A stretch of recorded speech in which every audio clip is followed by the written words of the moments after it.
السلام علیکم ورحمۃ اللہ وبرکاتہ۔ الصلاۃ والسلام علیک یا رسول اللہ صلی اللہ تعالی علیہ وسلم۔ اللہ تعالیٰ نے قرآن عظیم میں ارشاد فرمایا کہ اولئک علی ھدی من ربہم واولئک ھم المفلحون۔ یہ اللہ کا انعام ہے کہ وہ ہدایت پر ہیں، اور یہی لوگ جو ہدایت پر ہوں گے انہیں ہی کامیابی ملے گی، وہی مراد کو پہنچیں گے۔ انہی کا ذکر کیا گیا۔ اب اولیاء اللہ کے ذکر کے بعد، اللہ نے اپنے دوستوں کے ذکر کے بعد اپنے دشمنوں کا ذکر کرنا بھی جو ہے وہ بتلانا عوام الناس کے ایمان والوں کی ہدایت کے لیے ضروری سمجھا، اور پھر اللہ تعالیٰ نے جو ہے وہ بیان فرمایا۔ یہ حکمت ہدایت ہے کہ اس مقابلے سے ہر ایک کو اپنی کردار اور حقیقت اور اس سے نکلنے والے نتائج کا سامنا ہو سکے، اور وہ اس کا سامنا کر سکے، تاکہ ان کی نظر اس پر پڑ جائے کہ کس وجہ سے ہم اللہ کے دوست ہوئے، اور اللہ کے دوست بننے کا انعام کیا ہوگا، اس بات کا بھی جو ہے وہ پتہ چل جائے، اور کس وجہ سے وہ لوگ اللہ کے دشمن قرار دیے گئے، اللہ انہیں ناپسند کرتا ہے، اور کیا کردار انہوں نے اپنایا اور ان کا کیا نتیجہ ہوگا۔ ان تمام چیزوں پر جو ہے وہ لوگوں کی نظر پڑ جائے، اس لیے اللہ تعالیٰ نے جو ہے اہل ایمان کے تذکرے کے بعد اہل کفر کا تذکرہ کرنا جو ہے اللہ تبارک تعالیٰ نے قرآن مجید میں تذکرہ فرمایا۔ اب اس آیت کا شان نزول کیا ہے، کس پس منظر میں یہ آیت کریمہ نازل ہوئی، اس کے تعلق سے کچھ باتیں ہم سمجھنے کی کوشش کرتے ہیں۔ یہ آیت ابو جہل اور ابو لہب یہ بڑے جو ہے وہ شدت کے کافر تھے، اور حضور صلی اللہ علیہ وسلم کے سخت ترین دشمن تھے۔ یہ تمام کفار یہ جو آیتیں ہیں وغیرہ، یہ اس سے منسلک جو 13 وہ آیتیں ہیں، وہ کفار کے حق میں نازل ہوئی جو علم الہی میں ایمان سے محروم ہے۔ اللہ کے علم میں یہ بات ہے کہ یہ کتنی بھی کوشش کی جائے، یہ ایمان کی دولت سے محروم ہے، انہیں ایمان ملنے والا نہیں ہے، اور یہ ایمان لانے والے نہیں ہیں۔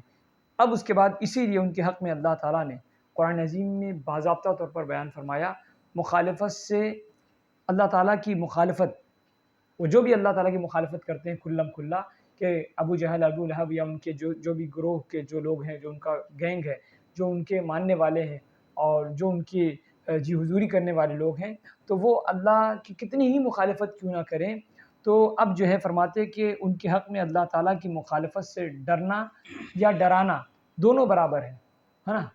سمجھ میں آئی بات؟ یعنی وہ جو اللہ تعالیٰ کی مخالفت کرتے ہیں، اس سلسلے میں اے محبوب آپ انہیں چاہے ڈرائیں اور یا نہ ڈرائیں، آپ انہیں جو ہے وہ اللہ تعالیٰ کے عذاب سے چاہے انہیں ڈرائیں چاہے نہ ڈرائیں، لیکن جو ہے انہیں نفع نہ ہوگا، وہ ڈرانا بیکار ہے، وہ قبول نہیں کرنے والے، اور وہ آپ کا کہنا بھی جو ہے بیجا ہو جائے گا ان کے حق میں، بلکہ آپ انہیں ان کے حال پر آپ چھوڑ دیں، اور آپ ان کے لیے کوئی کوشش نہ کریں، جانے دیجیے آپ۔ ہاں، مگر حضور علیہ السلام کی صحیح بیکار نہیں۔ حضور علیہ السلام نے جو کام اللہ تعالیٰ نے حضور کے سپرد کیا ہے، بڑی ذمہ داری کے ساتھ اللہ کے رسول تاجدار دو عالم صلی اللہ علیہ وسلم نے اس ذمہ داری کو بڑے ہی حساس طریقے سے، بڑی ذمہ داری کے ساتھ آپ نے انجام دیا، اور اللہ تعالیٰ کے پیغام کو پوری دیانتداری کے ساتھ آپ نے لوگوں تک پہنچایا۔ ٹھیک ہے، تو حضور علیہ السلام نے جو کوشش کی ان کو سمجھانے کی، اور تدبیریں جو کی، ترکیبیں جو بنائی، وہ کوئی بیکار نہیں ہوگی، اس کا آپ کو ضرور بضرور رزلٹ ملے گا۔ کس نے کہا؟ اللہ تعالیٰ نے اپنے حبیب سے، کیونکہ منصب رسالت ہے نا، منصب رسالت عامہ کا فرض رہنمائی ہے۔ منصب رسالت عامہ کا، اے اللہ کے رسول آپ تمام لوگوں کے لیے عام ہیں، تمام لوگوں کے لیے رسول بنا کر بھیجیں، تو اب اس کا منصب کا، آپ کا جو منصب ہے، آپ کا جو اسٹیٹس ہے، آپ کا جو کی پوزیشن جو ہے، اے حبیب، اے محبوب، اس کا فرض ہے رہنمائی کرنا۔ آپ کی ذمہ داری ہے کہ آپ لوگوں کی رہنمائی کریں، لوگوں کو صحیح راہ دکھائیں، اور آپ کر رہے ہیں، حضور علیہ السلام کرتے ہیں۔ اقامت حجت، اور آپ جب لوگوں کو ضرورت پیش آ جائے کہ آپ دلیل سے بات کرو، ہم بلا دلیل نہیں مانیں گے، تو آپ کو ضروری ہے کہ آپ حجت بھی قائم کریں، دلیل بھی قائم کریں ان کے لیے، کہ نہیں ایسا نہیں ایسا ہے، حق یہ ہے، باطل یہ ہے، غلط یہ ہے، صحیح ہے۔ ہاں،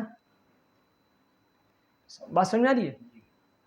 تو اس چیز کو بھی آپ کو دلیل کے ساتھ اپنی بات کو رکھنے پڑے گی ان کے سامنے، اور رکھنا ہوگا ہی، تو آپ نے کیا یہ کام۔ اور پھر اس کے بعد وہ اقامت حجت، وہ تبلیغ اعلیٰ وجہ کمال ہے، اعلیٰ وجہ کمال ہے، کمال کی اعلیٰ سطح پر ہے۔ سمجھ آئی بات؟ اور یہ جو آپ کا منصب ہے حضور علیہ السلام کا، یہ منصب جو ہے یہ بڑی ذمہ داری کا، اور اس میں جو ہے آپ کا جو منصب تھا حضور علیہ السلام کا، وہ منصب عظیم منصب ہے حضور کا، اور اس منصب میں یہ ہے کہ لوگوں کی رہنمائی کریں، اور پھر لوگوں کو جو ہے وہ حجت اور دلیل کے ساتھ اپنی بات لوگوں کے سامنے رکھیں، اور تبلیغ جو ہے تبلیغ لوگوں کو کریں، لوگوں کو بات پہنچائیں، اللہ تعالیٰ کا جو حکم ہے وہ لوگوں تک پہنچائیں۔ یہ تمام چیزیں جو ہیں وہ ہونی چاہیے، اور یہ حضور علیہ السلام نے کیا بڑی ذمہ داری کے ساتھ۔ اب مسئلہ یہ پیدا ہوتا ہے کہ اگر قوم پند پذیر نہ ہو، قوم کسی کے میسج کو، کسی کے نصیحت کو، کسی کے پیغام کو سننے کو تیار ہی نہ ہو، کسی کی نصیحت کو قبول ہی نہ کرے، تو کیا ہوگا؟ تب بھی ہادی کو ہدایت کا ثواب ملے گا۔ میں نے تمہیں ایک بات کہہ دی، غلط اور صحیح بتا دیا، غلط کے نقصانات بھی واضح کر دیے، نصیحتیں کی آپ کو، اور آپ نے میری نصیحت قبول نہ کی، ارے چلو دیکھ لیا ایسے بہت آتے، جو بھی آپ کو کہنا تھا یا آپ نے کہا بھی نہیں، تو بھی آپ کے دل میں یہ ہے کہ میں نہیں مانوں گا، ایسی صورت میں مجھے میری نصیحت کا ثواب ملے گا، کیونکہ میں نے اپنی ذمہ داری نبھائی ہے۔ تم نبھاؤ نہ نبھاؤ تمہارا آؤٹ لک، تمہارے اوپر ہے، لیکن میں نے اپنی ذمہ داری نبھائی، یہ بڑی چیز یہ حضور علیہ السلام نے کی۔ اب جو ہے آگے بتایا گیا کہ اس آیت میں حضور علیہ السلام کی تسکین کے خاطر کہ کفار کے ایمان نہ لانے سے آپ مغموم نہ ہوں۔ اے حبیب، آپ دل چھوٹا نہ کریں، آپ دل تنگ نہ کریں، آپ مغموم نہ ہوں، آپ ٹینشن نہ لیں، آپ پریشان نہ ہوں، آپ فکر مند نہ ہوں، آپ کے دل کو بے چینی نہ ہو، آپ نہ تڑپیں، آپ پریشان نہ ہوں، آپ کبیدہ خاطر نہ ہوں۔ کیوں نہ ہوں؟ کیوں نہ ہوں؟ بتا رہے ہیں آگے کہ یہ جو ہے ان کے ایمان نہ لانے سے آپ کو کوئی فکر، آپ نے جو کام کرنا تھا وہ کر دیا، آپ کو جو ذمہ داری دی گئی تھی اے حبیب آپ نے وہ کام کیا، آپ اپنا کام کرتے رہیں۔ ان کے ایمان لانے سے آپ قطعی جو ہے مغموم نہ ہو، دل چھوٹا نہ کریں۔ آپ کی صحیح تبلیغ کامل ہے، آپ کی کوشش یہ ہے کہ آپ لوگوں تک جو ہے پورے دیانتداری کے ساتھ ہمارا پیغام پہنچائیں، آپ کا یہ کام ہے اور آپ یہ کر رہے ہیں، ٹھیک ہے، اس کا اجر آپ کو ملے گا۔ اے محبوب، اللہ تعالیٰ اس کا ثواب آپ کو عطا فرمائے گا، اللہ تعالیٰ اس کا بہترین بدلہ آپ کو عطا فرمائے گا۔ محروم تو یہ بدنصیب لوگ ہیں جنہوں نے آپ کی اطاعت نہ کی، آپ کے کہنے کے بعد بھی یہ اطاعت نہیں کر رہے ہیں۔ محروم تو ان کو ہونا چاہیے، ٹینشن تو انہیں ہونا چاہیے، فکر تو انہیں ہونی چاہیے، پریشان انہیں ہونا چاہیے، کبیدہ خاطر ان کو ہونا چاہیے، دل ان کا چھوٹا ہونا چاہیے، لیکن آپ کا نہیں ہونا چاہیے۔ آپ کو جو اللہ تعالیٰ نے کام دیا وہ آپ کام کر رہے ہیں، کام یہ نہیں کر رہے ہیں آپ کا، یہ آپ کی اطاعت نہیں کر رہے، اللہ کی اطاعت نہیں کر رہے، لہٰذا ان کو ٹینشن لینے کی ضرورت ہے۔ آپ بالکل فکر نہ کریں، اللہ تعالیٰ اس کا ثواب آپ کو دے گا، اس کا بدلہ آپ کو دے گا، آپ مت فکر مت کیجیے۔ آپ یہ کہا گیا۔ اب جو ہے کفر کے معنی بیان کیا جا رہا ہے، یہ کافر ہے تو کافر تو ہے، لیکن یہ کفر کا معنی کیا ہوتا ہے، کفر کیا ہے، کفر کی ڈیفینیشن کو یہاں پر بیان کیا جا رہا ہے۔ کفر کے معنی اللہ کے وجود، ایکسسٹنس آف اللہ، اللہ کے وجود یا اس کی وحدانیت یا اس کا ایک ہونا، اس کا ایک ہونا، یا کسی نبی کی نبوت، کسی نبی کا نبوت، پروفٹ ہوڈ، نبوت، یا ضروریات دین میں سے۔ ضروریات دین بہت سارے ہیں، دین کا ایک ایک اصول ہے، وہ سب ضروریات دین ہے، یعنی دین والا ہونے کے لیے ضروریات دین کو ماننا ضروری ہے، یعنی جو دین میں کمپلسری باتیں ہیں ان کا ماننا، تو ان تمام کو ماننا ضروری ہے، اس میں سے ایک بھی چھوڑے گا وہ اسلام کے دائرے سے باہر ہو جائے گا، اسلام کے اس لائن سے باہر ہو جائے گا، بات سمجھ میں آ رہی ہے؟ تو اب بتا رہے ہیں کہ اللہ کے وجود، اللہ کے وجود پر، کہ اللہ ہے نہیں ہے، یہ اللہ کے وجود پر یا اس کی وحدانیت پر، وہ ایک تو وہ موجود ہے، دوسرا وہ ایک ہے، یہ دونوں ہمارا عقیدہ ہے۔ ان دونوں میں کسی پر بھی یا اس کے علاوہ کسی نبی کے نبوت، کسی نبی کی نبوت پر اس نے جو ہے کلام کر دیا، کہہ دیا کچھ الٹا سیدھا، یا ضروریات دین سے، جو دین میں جتنی بھی ضروری باتیں ہیں ان میں سے کوئی، کسی امر کا انکار، کوئی بات بولے میں مانتا ہی نہیں اس کو، کسی بھی چیز کا بول دیا، جو دین کا ایک حصہ ہے، اہم پارٹ ہے، ضروری ہے وہ دین کا، اس کا انکار کر دیا. یا کوئی ایسا فیل یا کوئی ایسا کام، کوئی ایسا جو ہے وہ کام ایسا کیا، کوئی ایسی چیز کی جو عند شرع انکار کی دلیل ہو، کفر ہے. شریعت میں لگ جائے گا کہ یہ انکار کی دلیل ہے، یعنی اس کا ایسا کرنا یہ انکار بتا رہا ہے، تو یہ کفر ہے. ایک آدمی نماز نہیں پڑھتا ہے، بہت بڑا گناہ کر رہا ہے کہ وہ نماز نہیں پڑھتا، لیکن ایک شخص وہ کہتا ہے چل بے چل پٹ نماز نہیں پڑھتا، کیا ہو گیا؟ کفر ہو گیا. ہلکا جانا ایمان کو، نماز کو ہلکا جانا، کفر کر دیا. نہ پڑھنا حرام تھا، گناہ تھا، لیکن اس نے جو انداز اور طریقہ اختیار کیا، جو فیل، جو کام کیا ہے، اس نے اتنا بے باکی اور جسارت اور جرت کا کام کیا ہے کہ اس نے نماز کی توہین کی. نماز نہ پڑھتا وہ بھی بہت بڑا گناہ ہے، گناہ ہی ہے وہ، اور اس کا اپنا ایک عذاب ہے. لیکن نماز نہ پڑھنا ایک مستقل گناہ، اور نماز کا انکار کرنا یہ بہت بڑا گناہ، وہ بھی بڑا گناہ ہے اور یہ اس سے بڑا گناہ ہے، اور اتنا بڑا گناہ ہے کہ وہ کفر ہو گیا. بات سمجھ میں آئی ہے؟ خلاصہ مطلب یہ ہے، بریفلی، اتنی لمبی چوڑی گفتگو کے بعد بات یہاں پہنچتی ہے. کہاں پر پہنچتی بتا رہے ہیں.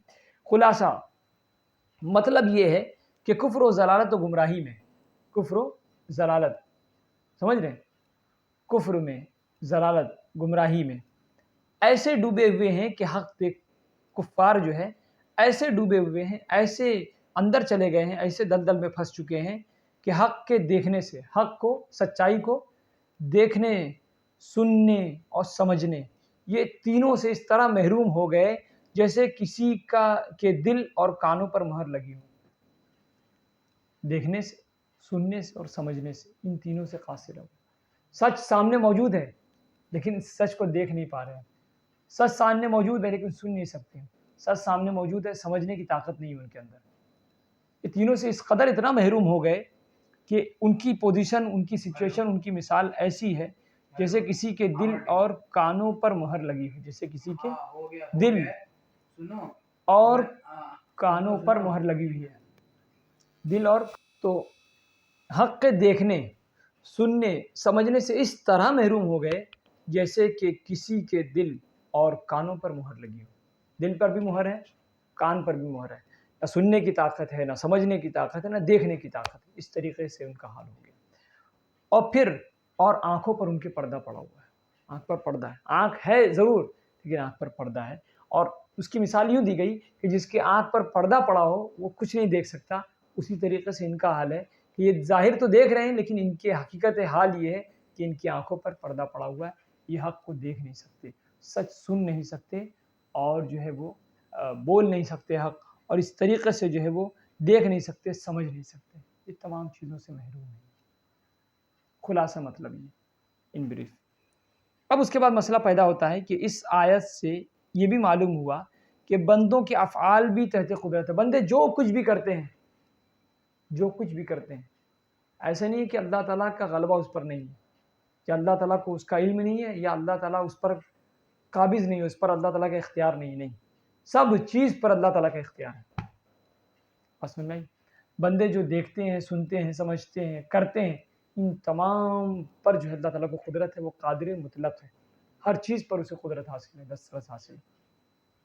بات سن میں تو یہ اس سے بھی یہ بات جو ہے وہ پتہ چلی. ٹھیک ہے، اور آگے کچھ؟ ٹھیک ہے. وآخر دعوانا الحمدللہ.